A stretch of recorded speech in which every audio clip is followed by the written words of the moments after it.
Hi hello good morning. അപ്പം രാവിലെ തന്നെ സ്വെറ്റർ ഇട്ട് നിൽക്കുന്നത് വെറുതെ ഒന്നുമല്ല. ഞാൻ രാവിലെ ഒന്ന് മാലോത്ത് പോയിട്ടുണ്ടായിരുന്നേ. ആൻറ്റി ഇന്നലെ നമ്മുടെ ഇവിടെ ആയിരുന്നു കേട്ടോ ഉണ്ടായിരുന്നത്. ആൻറ്റി എന്ന് പറയുമ്പോൾ അച്ഛൻ്റെ പെങ്ങള്. അപ്പോൾ ഇവിടെ ഉണ്ടായിരുന്ന ആൻറ്റി രാവിലെ ജോലിക്ക് പോകുന്നുണ്ട്. ഞായറാഴ്ച ആയിക്കൊണ്ട് ആൻറ്റിക്ക് ജോലിക്ക് ലീവൊന്നും ഇല്ല കേട്ടോ. അപ്പോൾ അങ്ങനെ പോയതുകൊണ്ട് ഞാൻ രാവിലെ കൊണ്ടുവിട്ടായിരുന്നേ. അങ്ങനെ തിരിച്ചു വരുമ്പോഴത്തേക്കും നല്ല തണുവായിരുന്നു കേട്ടോ. കാര്യം എത്രയൊക്കെ മഴ പെയ്താലും എന്തെന്നാലും ഒന്ന് വെയിൽ തെളിയിക്കുമ്പോഴത്തേക്ക് ഭയങ്കര ചൂടാണല്ലേ. എന്നിരുന്നാലും രാവിലെ സ്കൂട്ടിക്കൊക്കെ പോയതുകൊണ്ട് തിരിച്ചു വരുമ്പോഴത്തേക്കും നല്ല പോലെ തണുക്കുകയെ കിടുകിടാ വിറയ്ക്കും കേട്ടോ. അതുകൊണ്ട് തന്നെ സ്വെറ്ററൊക്കെ കുത്തിക്കേറ്റിട്ടാണ് പോയത്. നോർമലി ഞായറാഴ്ച ദിവസങ്ങളിൽ ഞങ്ങൾ ആരും തന്നെ നേരത്തെ എണീക്കാറില്ലായേ. എന്നും കടയിൽ പോകുന്ന അമ്മയ്ക്ക് പൊതുവെ ലീവായിരിക്കും. അച്ഛനും വൈകിയേ പോകുള്ളൂ, ചേട്ടായിയും വൈകിയേ പോകുള്ളൂ, അനിയനാണ് ലീവും ആയിരിക്കും. അതുകൊണ്ട് തന്നെ രാവിലെ പിടച്ചെണീക്കേണ്ട കാര്യം വരാറില്ല. എന്നാലും ഇന്ന് ആൻറ്റിക്ക് പോകേണ്ടതുകൊണ്ട് തന്നെ രാവിലെ ഏറ്റതാണ്. ഏറ്റ് കഴിഞ്ഞപ്പോൾ എന്തോ പുറത്തേക്കൊക്കെ ഒന്ന് ഇറങ്ങി നടക്കാൻ തോന്നി. ഇന്നലെ ഇവിടെ അത്യാവശ്യം മഴയുണ്ടായിരുന്നു കേട്ടോ രാത്രിയിൽ. അപ്പോൾ ചെടിയെല്ലാം നനഞ്ഞു കുതിർന്ന് ഇങ്ങനെ നിൽക്കുന്നത് കാണുമ്പോൾ ഒരു പ്രത്യേക ഭംഗിയായിരുന്നേ. അപ്പോൾ അതെല്ലാം നോക്കി അയിലേയും കുറച്ചു നേരം നടന്നു കഴിഞ്ഞിട്ടാണ് കേട്ടോ അടുക്കളയിലേക്ക് കയറിയതും ഓരോ പരിപാടികൾ തുടങ്ങിയതും. ഇന്നെല്ലാം തട്ടിക്കൂട്ട് പരിപാടിയാണ് കേട്ടോ. ഇന്നലെ തന്നെ മീൻകറിയൊക്കെ വെച്ചിട്ടുണ്ടായിരുന്നു. അയലയായിരുന്നേ. അയല നല്ലപോലെ മുളകിലിട്ട് കറിയാക്കി വെച്ചിട്ടുണ്ട് കേട്ടോ. അപ്പോൾ രാവിലെ എന്തെങ്കിലും ആക്കിയെടുക്കാൻ എളുപ്പമാണല്ലോ എന്ന് കരുതി നേരത്തെ കറിയാക്കി വെച്ചത്. ഇന്നലെ വാങ്ങിയ അയലക്കൂട്ട് കുറച്ച് വറുക്കാനും കൂടി ഉണ്ട്. അപ്പോൾ അതിലേക്ക് മസാല പുരട്ടുമ്പം പച്ചക്കുരുമുളകും കൂടി അരച്ച് വെറുക്കാമല്ലോ എന്ന് ഓർത്തിട്ടാണ് കേട്ടോ പച്ചക്കുരുമുളക് പറിച്ചിട്ട് വന്നത്. എല്ലായ്പ്പോഴും രാവിലെയാണ് പോയി പാല് വാങ്ങിക്കൊണ്ടിരുന്നത്. ഇപ്പം മടിയായതുകൊണ്ട് തന്നെ വൈകിട്ട് പോയി പാലൊക്കെ വാങ്ങി ഫ്രിഡ്ജിൽ വെക്കും കേട്ടോ. ഫ്രിഡ്ജിൽ വെക്കുമ്പോൾ നോർമലായിട്ട് വെക്കാറില്ല, ഞാനിതാ ഇതുപോലെ തിളപ്പിച്ച് വെക്കും കേട്ടോ. അപ്പോൾ രാവിലെ ആകുമ്പോഴത്തേക്കും അതിൽ പാൽപ്പാടതാ ഇതുപോലെ പൊങ്ങിക്കിടക്ക്. അതെടുത്ത് മാറ്റി വെച്ച് ഫ്രീസറിലേക്ക് വെക്കും. അപ്പോൾ പിന്നീടാവുമ്പോൾ അതിട്ട് ഇച്ചിരി വെള്ളം ഒഴിച്ചടിച്ച് ആ നെയ്യൊക്കെ അങ്ങ് ഉരുക്കിയെടുത്ത് കഴിഞ്ഞാൽ നമുക്ക് നല്ല ഫ്രഷ് ആയിട്ടുള്ള നെയ്യ് കിട്ടും കേട്ടോ. മോന് കുറുക്കിലേക്ക് എടുക്കാനും അതേപോലെ തന്നെ നമുക്ക് ഓരോ ബ്രെഡ് കാര്യങ്ങളൊക്കെ ഉണ്ടാക്കാനും ഒക്കെ ആയിട്ട് ഇതുപോലെ തന്നെയാണ് കേട്ടോ നെയ്യ് എടുക്കാറ്. അപ്പോൾ ഇത് രാവിലെ ഇന്നലെ അമ്മ ബാക്കി വന്ന കപ്പയൊക്കെ കൊണ്ടുവന്നിട്ടുണ്ടായിരുന്നു. അതൊക്കെ ഒന്ന് കടുക് പൊട്ടിച്ച് ചൂടാക്കി എടുത്തു. പിന്നെ കുറച്ച് പത്തിരി ഉണ്ടായിരുന്നു കേട്ടോ, അതും ആവി കയറ്റി എടുത്തു. അതോടൊപ്പം തന്നെ കുറച്ച് ഇലയപ്പം കൂടി ഉണ്ടായിരുന്നേ. മഞ്ഞളിൻ്റെ ഇലയിലാണ് കേട്ടോ ഇലയുടെ ഉണ്ടാക്കിയേക്കുന്നത്.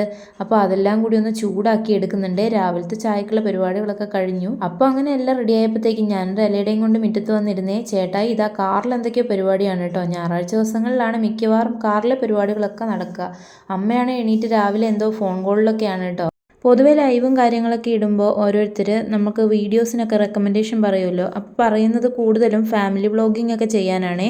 പക്ഷേ എൻ്റെ ഫാമിലിനെ എല്ലാം ഒന്ന് അടുപ്പിച്ച് കിട്ടുക എന്ന് പറയുന്നത് ഭയങ്കര ബുദ്ധിമുട്ടാണ്. എല്ലാവരും കടയിൽ പോകുന്ന ആൾക്കാരായതുകൊണ്ട് തന്നെ രാവിലെ എല്ലാവരും പോകുമല്ലോ. പിന്നെ ഞാനും മക്കളൊക്കെ ഒറ്റയ്ക്കായിരിക്കും. മോള് സ്കൂളിൽ പോയി കഴിഞ്ഞാൽ പിന്നെ മോനുമായിട്ടുള്ള മൽപ്പിടുത്തത്തിൽ വൈകുന്നേരം വരെ അങ്ങനെ പോകും. അത് കഴിഞ്ഞ് മോള് തിരിച്ചു വന്നു കഴിഞ്ഞാൽ പിന്നെ പഠിപ്പിക്കുക കാര്യങ്ങളൊക്കെ ആയിട്ടിരിക്കും. പിന്നെ രാത്രി ആകും കേട്ടോ ഇവരൊക്കെ തിരിച്ചു വരാൻ വേണ്ടിയിട്ട്. രാത്രി വന്നു കഴിഞ്ഞിട്ട് പിന്നെ വ്ളോഗ് എടുക്കുക എന്ന് പറഞ്ഞാൽ അതൊന്നും നടക്കുന്ന കാര്യമല്ലല്ലോ.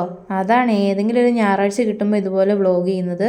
അപ്പോൾ അതെല്ലാം കഴിഞ്ഞ് ചായ കുടിയൊക്കെ കഴിഞ്ഞ് ചേട്ടായിയൊക്കെ പോയിട്ടുണ്ട്. പിന്നെ ഞങ്ങൾ എല്ലാവരും കൂടെ മുറ്റത്തേക്ക് ഇറങ്ങിയിട്ടോ. നമ്മുടെ മുറ്റത്ത് ഇതുപോലെ ചെറിയൊരു തെങ്ങ് നിൽപ്പുണ്ട്. അതിൽ ഇഷ്ടം പോലെ തേങ്ങയായിട്ടുണ്ട്. അപ്പോൾ അച്ഛൻ എല്ലാവർക്കും കൂടെ കരിക്കൊക്കെ വെട്ടി വെള്ളമൊക്കെ തന്നു കേട്ടോ. അതൊക്കെ കുടിച്ചു കഴിഞ്ഞത് ആ മിറ്റടിയൊക്കെ പൂർത്തിയാക്കി വെച്ചിട്ടുണ്ട്. അതിനിടയ്ക്ക് മോൻ്റെ പ്രകടനമൊക്കെ ഉണ്ടായിരുന്നു, കണ്ടു കാണുമല്ലോ അല്ലേ. അപ്പോൾ അതൊക്കെ കഴിഞ്ഞൊരു കുളിയൊക്കെ പാസ്സാക്കിയതിന് ശേഷം ഞങ്ങളിതാ മുറ്റത്ത് ഇങ്ങനെ ഇരുന്ന് കുറച്ച് നേരം വർത്താനമൊക്കെ പറഞ്ഞിരുന്നേ. ശ്രീകൃഷ്ണ ജയന്തിക്ക് സാധാരണ ഞങ്ങളെല്ലാവരും അമ്പലത്തിൽ പോകാറുണ്ട്. അപ്പോൾ ഇന്ന് എനിക്ക് പോകാൻ പറ്റാത്തൊരു സാഹചര്യം ആയതുകൊണ്ട് തന്നെ മോളും അമ്മയും കൂടിയാണ് കേട്ടോ അമ്പലത്തിൽ പോകുന്നത്. നല്ല വിഷമമുണ്ട് കേട്ടോ. ഇന്നത്തെ ദിവസം എന്ന് പറഞ്ഞാൽ നല്ല രസമാണ് അമ്പലത്തിൽ പോയി കഴിഞ്ഞാൽ. ഫുഡും കാര്യങ്ങളൊക്കെ ഉള്ളതുപോലെ തന്നെ എല്ലാവരും ഒരുപാട് പേര് ഒത്തുകൂടുന്നൊരു സമയമായതുകൊണ്ട് നല്ല രസമായിരുന്നേനെ. പക്ഷെ പോകാൻ പറ്റില്ലല്ലോ, എന്ത് ചെയ്യാനാ. അപ്പോൾ അങ്ങനെ ചായ കുടിയൊക്കെ കഴിഞ്ഞിട്ടുണ്ട് കേട്ടോ. മോൾക്ക് മീൻകറിയൊന്നും കൊടുത്തിട്ടില്ല. അമ്പലത്തിൽ പോകുമ്പോൾ സാധാരണ മീൻ ഇറച്ചിയൊന്നും കഴിച്ചിട്ട് പോകാറില്ല കേട്ടോ. അപ്പം മോള് കപ്പയാണ് കഴിക്കുന്നത്. മോൻ അതിനിടയിൽ കുറച്ച് ഉഴുന്നുദോശയും മീൻകറിയൊക്കെ കൂട്ടിയിട്ട് കൊടുക്കുകയാണ് കേട്ടോ. അങ്ങനെ മോളുടെ കുളിയെല്ലാം കഴിഞ്ഞതാ മോള് പോകാൻ വേണ്ടിയിട്ട് ചാടി ഓടി പോവുകയാണേ. ഓട്ടത്തിൻ്റെ കാര്യം വേറൊന്നുമല്ല, പോകാമെന്ന് പറഞ്ഞ സമയമൊക്കെ കഴിഞ്ഞിട്ടുണ്ട്. അപ്പോൾ തൊട്ടടുത്ത ചേച്ചിയും കൂടി ഉണ്ടായിരുന്നേ. അവരൊക്കെ റെഡിയായിട്ട് ഇതാ താഴെ ഓട്ടോയിൽ വന്ന് നിൽപ്പുണ്ട്. അമ്മയും മോളും കൂടെ ഈ പറയുന്ന പോലെ അടിമുടിയൊക്കെ കഴിഞ്ഞ് റെഡിയായപ്പോഴത്തേക്കും കുറച്ച് താമസം വന്നേ. അങ്ങനെ അമ്മയും ഓടി പോവുകയാണ് കേട്ടോ. അപ്പോൾ അവരമ്പലത്തിൽ പോയതിന് ശേഷം എൻ്റെ അകത്തെ അടിക്കലും കാര്യങ്ങളൊക്കെ കഴിഞ്ഞിട്ട് ഞാനിതാ കുറച്ച് ചിക്കൻ കറി വെക്കാൻ പോവുകയാണേ. കറി വെക്കുന്നില്ല കേട്ടോ, എല്ലാം വറുത്തെടുക്കുകയാണ് ചെയ്യുന്നത്. ഇതിനിടയിൽ ഇന്ന് ചേട്ടായി നേരത്തെ വന്നിട്ടുണ്ടായിരുന്നു കേട്ടോ. ചേട്ടായി വന്നപ്പോഴാണ് ചിക്കൻ കൊണ്ടുവന്നത്. അപ്പോൾ അതെല്ലാം കഴുകി വറുക്കാനായിട്ട് ഇടുകയാണ്. ചാറുകറിയായിട്ട് കുറച്ച് പുളിശ്ശേരി ആക്കാമെന്നാണ് കേട്ടോ വിചാരിക്കുന്നത്. വേറെ ഒന്നുമല്ല, ചിക്കൻ വറുത്തതും പുളിശ്ശേരി ഉണ്ടെങ്കിൽ തന്നെ നല്ല അടിപൊളിയായിരിക്കുമല്ലോ ഊണ്. അതിനിടയിൽ കുറച്ച് തണ്ണിമത്തൻ ഉണ്ടായിരുന്നത് മുറിച്ചെടുക്കുകയാണ്. ഞങ്ങളിവിടെ വത്തക്ക എന്നാണ് പറയാറ്. പിന്നെ ഒരു ഫോർമാലിറ്റിക്ക് തണ്ണിമത്തൻ എന്നൊക്കെ പറഞ്ഞതേ ഉള്ളൂ കേട്ടോ. കഴിഞ്ഞ ദിവസം കുറച്ച് പാല് വാങ്ങിയപ്പോൾ അത് ഇച്ചിരി കൂടുതലായിരുന്നു കേട്ടോ. അപ്പോൾ അതെല്ലാം തിളപ്പിച്ചത് ഞാൻ ഒഴിച്ച് വെച്ചിട്ടുണ്ടായിരുന്നേ. അപ്പോൾ അതെല്ലാം ഇനി ഇരുന്ന് കഴിഞ്ഞാൽ ഭയങ്കര പുളിയായി പോകും. പുളിയായി കഴിഞ്ഞാൽ പിന്നെ വായിൽ വെക്കാൻ പോലും പറ്റില്ല. ഇപ്പം തന്നെ കുറച്ച് അധികം പുളി വന്നിരുന്നേ, അതുകൊണ്ട് തന്നെ തേങ്ങ അരച്ചിട്ടാണ് കേട്ടോ വെക്കുന്നത്. ഇല്ലാന്നുണ്ടെങ്കിൽ ഞാൻ ഇതുപോലെ കടുകും ഉലുവയും ഒക്കെ കടുവറുത്തതിന് ശേഷം വെളുത്തുള്ളിയും ഇഞ്ചിയും ചെറിയുള്ളിയും ഒക്കെ മൂപ്പിച്ച് അതിലേക്ക് കുറച്ച് മോരടിച്ച് ഒഴിക്കുമ്പോൾ അതിൽ മഞ്ഞൾപ്പൊടിയും കൂടി ഇട്ട് മിക്സാക്കിയിട്ട് മോരടിച്ച് ഒഴിക്കുകയാണ് കേട്ടോ ചെയ്യുക. അത് തന്നെ മതിയാവുമേ. ഇതുപോലെ തേങ്ങ അരച്ച് വെക്കുമ്പോൾ വലിയധികം ഇല്ലെങ്കിലും ഇന്ന് പുളി ആയതുകൊണ്ടാണ് കേട്ടോ തേങ്ങ അരച്ച് പുളിശ്ശേരി തന്നെ ആക്കി വെച്ചത്. അപ്പോൾ കറിയെല്ലാം ആക്കി വെച്ച് കഴിഞ്ഞപ്പോഴത്തേക്കും അമ്പലത്തിൽ പോയവരെല്ലാം തിരിച്ചു വന്നിട്ടുണ്ടായിരുന്നേ. അതെല്ലാം കഴിഞ്ഞ് ചോറൂണൊക്കെ കഴിഞ്ഞപ്പം എല്ലാവർക്കും അങ്ങ് ക്ഷീണം പിടിച്ച് എല്ലാവരും അവിടെ ഇവിടെയും കുത്തിയിരിപ്പായിരുന്നേ. അതെല്ലാം കഴിഞ്ഞ് ഞങ്ങളിതാ റെഡി ആയിട്ട് മാലോത്തേക്ക് പോകാൻ നിൽക്കുകയാണ് കേട്ടോ. മാലോത്തേക്ക് പോകുക എന്നുള്ളതിന് രണ്ടുണ്ട് പർപ്പസ്. ഒന്നിപ്പം നാളെ അമ്മയ്ക്ക് കട തുറക്കണമെങ്കിൽ എല്ലാ കാര്യങ്ങളും ചെയ്തു വെച്ച് വരണം. അപ്പോൾ അമ്മയും പോകുന്നുണ്ട്, ആ കൂട്ടത്തിൽ ഞാനും കൂടെ പോയാൽ എനിക്ക് കുറച്ച് പാലും വാങ്ങാനുണ്ട്. പിന്നെ അതുപോലെ തന്നെ നമ്മുടെ ഘോഷയാത്ര ഉണ്ടാവും കേട്ടോ. ഇന്ന് നമ്മുടെ കൃഷ്ണൻ്റെ ജന്മദിനം ആയതുകൊണ്ട് തന്നെ നമുക്കിവിടെ ഗംഭീരമായിട്ടുള്ളൊരു ഘോഷയാത്ര ഉണ്ടാവാറുണ്ട്. അപ്പോൾ അത് ഇന്ന് നേരത്തെയാണെന്നൊക്കെ പറയുന്നത് കേട്ടു കേട്ടോ. ഞങ്ങൾ നാട്ടിലെത്തിയപ്പോഴത്തേക്കും ഒത്തിരി പേര് തന്നെ അവിടെ ഉണ്ടായിരുന്നേ. ചെണ്ടമേളക്കാരും കാര്യങ്ങളൊക്കെ ആയിട്ട് വണ്ടിയൊക്കെ ഒരുക്കിയതാ ഇതുപോലെ നിർത്തിയിട്ടുണ്ടായിരുന്നു കേട്ടോ. അപ്പോൾ ഏതായാലും മാലോത്തേക്ക് ചെന്ന് അമ്മേനെ അവിടെ ഇറക്കി വിട്ടതിന് ശേഷം പോയി പാലൊക്കെ വാങ്ങിയിട്ട് നേരെ തിരിച്ച് നാട്ടക്കൽ വന്നപ്പോഴത്തേക്കും എല്ലാം റെഡി ആയിട്ടുണ്ട്.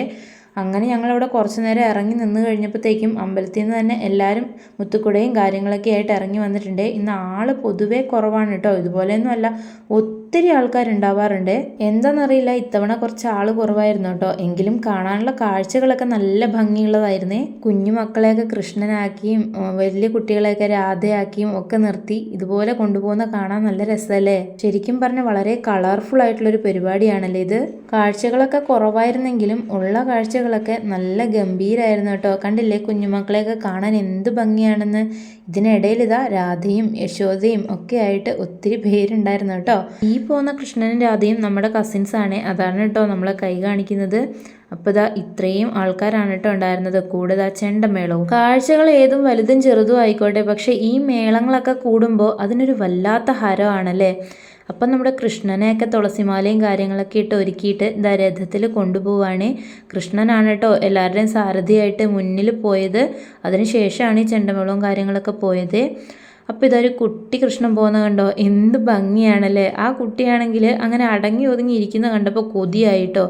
എൻ്റെ മക്കളെയും കൊണ്ട് കൃഷ്ണൻ്റെയും രാധയുടെയൊക്കെ ഒരു പടം എടുക്കാൻ പോയതും ഒരു പറമ്പ് നിറച്ച് ഓടിയ ഒരു അന്തരീക്ഷമായിരുന്നു കേട്ടോ എനിക്ക് കിട്ടിയത്.